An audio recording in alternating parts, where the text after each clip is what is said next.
Hey everybody, and welcome back to another SAC Reviews, where today we are looking at Hollow Knight Silksong for the PlayStation, PC, Xbox and Nintendo Switch, with all footage here captured on the PS5. Now, fans of Hollow Knight, much like myself, have been waiting for this game for several years now, so this is going to be as spoiler-free as I can make it, with all footage being limited to the first act of the game. Now, a question that a lot of you will be asking: how much have I played at this point before giving this review?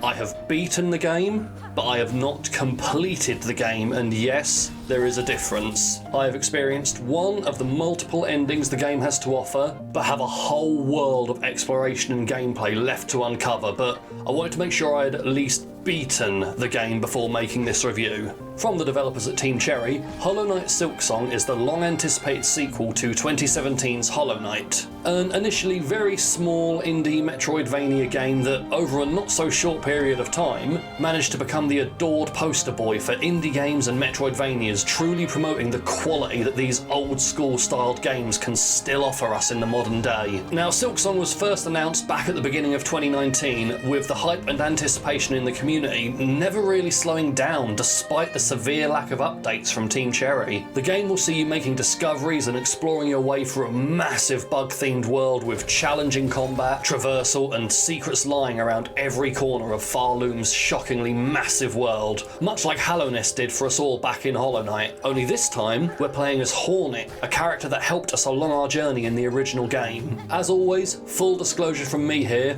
I absolutely love Hollow Knight. I've played it through from start to finish multiple times, have well over 100 hours invested in it, and it is quite possibly my proudest platinum trophy in my collection of over 100 of them. So my hopes and expectations for this game were pretty high, and it's very rare anyone gets to say this, guys, but Silksong, it's a game that actually lives up to its hype and its legacy. So, as mentioned, in Silksong, we play as Hornet, who sometime after the events of the first game has been captured by a group of mysterious robed bugs and is being taken across the world to the far new kingdom of Farloom, and after escaping her captors is left in a weakened state without the ability to use many of her powers she showcased in the first game, and with all of her various tools taken away from her. A decent enough way of nerfing the protagonist at the start of a new game. And now we must travel to the Citadel to find out more about our kidnapping and the strange events going on in this new kingdom. Much like Hollow Knight, while the story is interesting, it's more of a side dressing than anything. The real reason you're here is the gameplay and the world building. While the storytelling in Hollow Knight games are very vague, not quite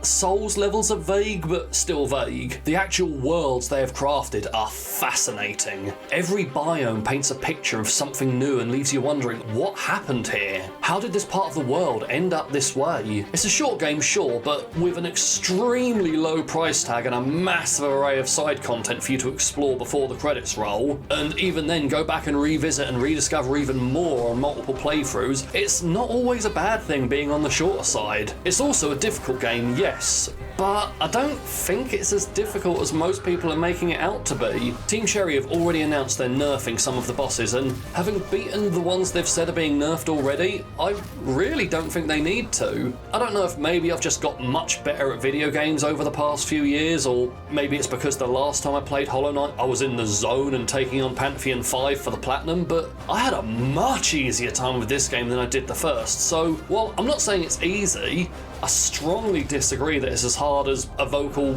section of the community are saying it is. Gameplay-wise, this thing is smooth, guys. I really don't want to be a cringe lord and say something like, it's smooth as silk, but I really gotta say, this is without a doubt one of the tightest controlling platformers I've ever played, maybe even the tightest. The thing just controls beautifully. If you took the controls and handling of Hollow Knight and put them in some of Silksong's more parkour-heavy areas, it would be impossible to get your head around. But here, with the tighter and more responsive controls, along with some of the extra abilities you unlock, you're going to find yourself bobbing, weaving and gliding through obstacle courses that on the surface look so difficult, but then afterwards saying, wow, I can't believe I just did that and it felt as good and easy as it did. Which also leads into the exploration the game offers. I'll tell you now, there is no such thing as a pointless room in Silksong. When you're exploring the open world, hit every wall, check every corner, because some of the secret areas and items in the game are really well hidden. But once you learn there's no such thing as a pointless room, and unless a specific travel mechanic is required, then you can get through anything in this game, and the scale of the map will really start to unfold for you then. Combat is also feeling a lot tighter as well. Again, with Hornet's different playstyle to the Knight, once you get used to her new abilities, you'll be taking on bosses of extreme difficulty and almost making it look like a dance by the end of it, once you've got their attack patterns down. While I'm on that actually, let's talk about the bosses, because that's one of the things Hollow Knight is so renowned for,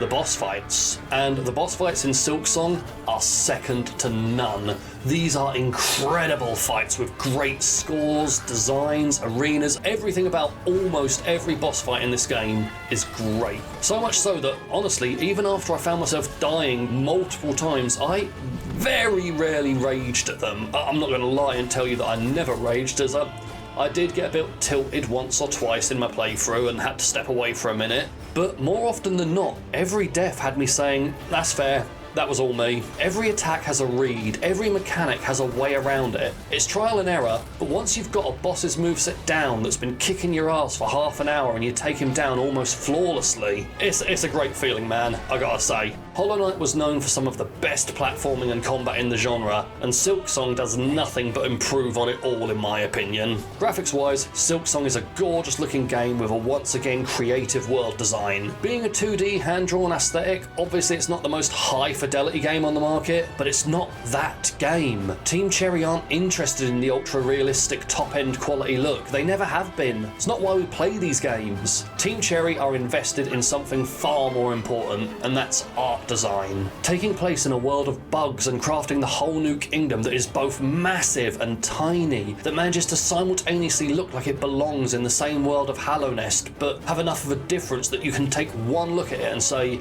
well, this looks like Hollow Knight, but that is not Hallownest. It's a unique and gorgeous design that people fell in love with back in 2017, and it's been recreated beautifully here today. The design also isn't limited to the world, but the creatures that inhabit it as well. As crazy and strange as some of the designs can be, everything is very clearly and distinctively a bug, with the world building again being built into their design. Like, let's look at the mantises from the first game. Elegant, refined warriors, the way they looked, the way they moved, it almost painted a story about their world and culture. And today, let's look at the red ants. Barbarians, warriors, isolated in their own corner of the map. The choice of making them look how they look really does paint a picture about this bug's species, history, what they're about, and that's really not an easy thing to accomplish through visuals alone. And finishing off on the performance, zero complaints from me. Throughout my 20 plus hours of this game so far, I've experienced zero crashes, zero frame rate drops, zero glitches.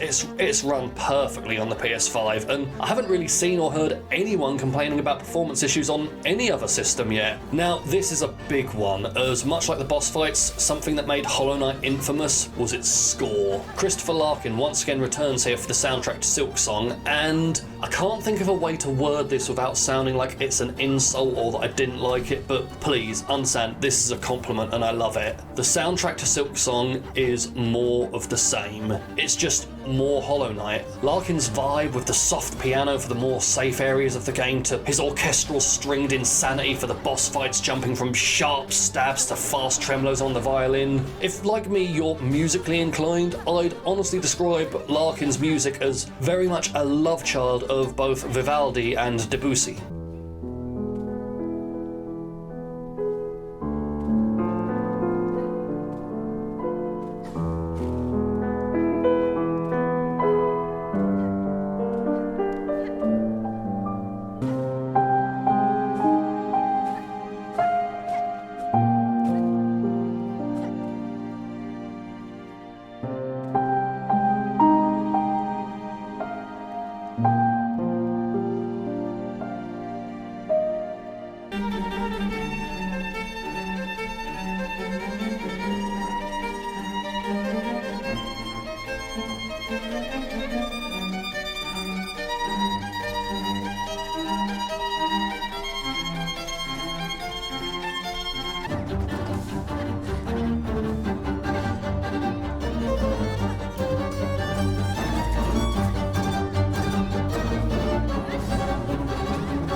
I love it. I mean, I just love classical music in general, man, and me saying it's more of the same, it's more Hollow Knight, is more than the bare minimum of what I wanted from the score, given how much I love the soundtrack to the original. And stepping outside of the score, the sound effects of the game really help bring everything to life as well. While you're travelling the world, you'll hear things, whether it's the rustling of worms, the battle cries of enemies, and the most comforting sound in the entire game.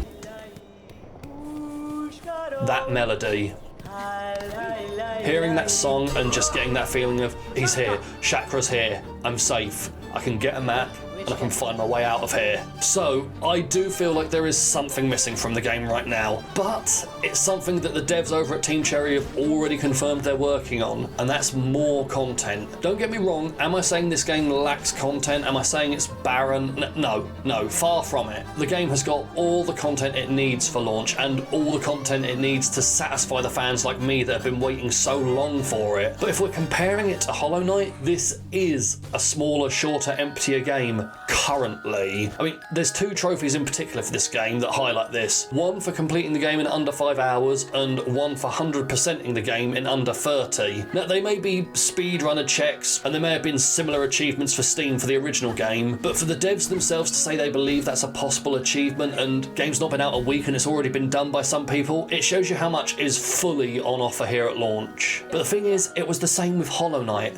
and Hollow Knight got DLC and lots of it. The devs supported that game with multiple free expansions for years after release. And the fact they've already confirmed they're working on DLC for Silksong, it says they already know this and they've already got plans on what to put in to expand upon this already finished game. So where right now I feel like I'll have everything quote unquote done in the game, probably not too long after this review actually goes live, I still want to continue playing this game because it's just fun to play and I still want more of it. And as long as the devs continue to support Silksong for the foreseeable future, just like they did with Hollow Knight, I feel this game could eventually be on par with or even surpass the original Hollow Knight. All in all, Hollow Knight Silksong is a challenging, beautiful, and more than enjoyable time, with a huge world for you to explore, a great soundtrack, brilliant boss fights, and some of the best platforming out there today. It's still so fresh that I can't honestly feel fair comparing it to Hollow Knight right now, but if you put a gun to my head, I gotta say, man, it's up there. It really is. With the confirmed DLC already being worked on and taking into account how much post-launch support the first game got, in a year or so's time, I think it very well might pass it. But regardless of that, I've had such a fun time playing this game. I can't wait to 100% it, and I'm already planning out my speedrunning routes, and it's only been out a week at the time of writing this, and it's all I want to do. All I want to do is play Silksong right now, and that's why I'm giving Hollow Knight Silksong a 5 out of 5. So, have you played Hollow Knight Silksong yet? What did you think of it? Where does it compare to Hollow Knight for you? Let us know in the comments below. Don't forget to like, subscribe, and as always, thanks for watching. Cheers.